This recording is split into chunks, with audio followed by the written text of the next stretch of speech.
the advantage of audiolingual method is to let students learn their second language efficiently in the short term, especially for their speaking skills. Yes, and I think if students have more opportunities to practice speaking English, at the very least, they dare to speak up no matter whether they are good at it or not. And when thrown into the real situation where they can communicate with foreigners in English, and they may be able to put what they learn in class into use. And as for pronunciation and grammar, if they pronounce incorrectly or use the wrong grammar, they will be corrected by their teacher again and again. And I think through several times of correction, the correct pronunciation and grammar will be automatically stored into their brain so that they can make progress and speak more fluently.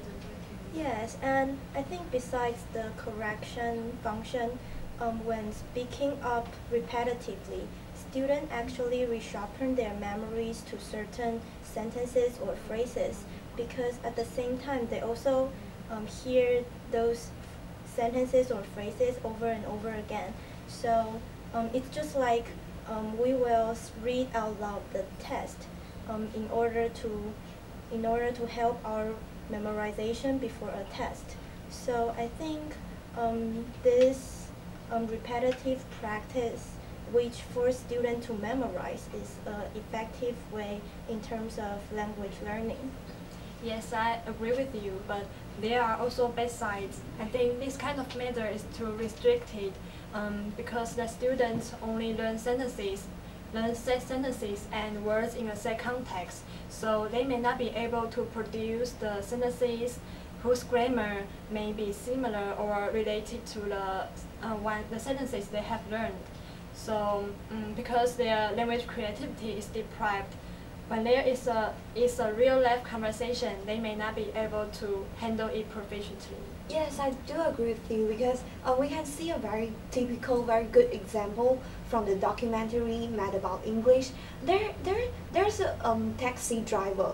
There was a taxi driver. He keep on memorize all the set question, all the set answer for himself while dealing with the passengers, like greeting style, like the how to ask where his passengers want to go. But at last, when dealing with the real conversation, he failed to do that. He failed to have a very good conversation with his passengers. And I think the main reason for this is the first one.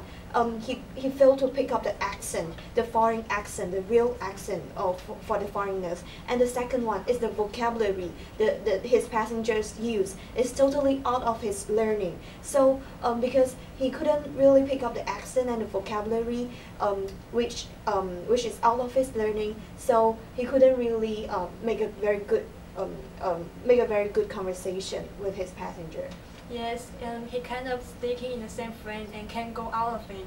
So I think our conclusion is, no matter how many sentences the students have memorized, once their language creativity is deprived, the amount of words and sentences they can produce and understand are limited. Yes. Yes. That's all about our discussion. Thank you. Thank you.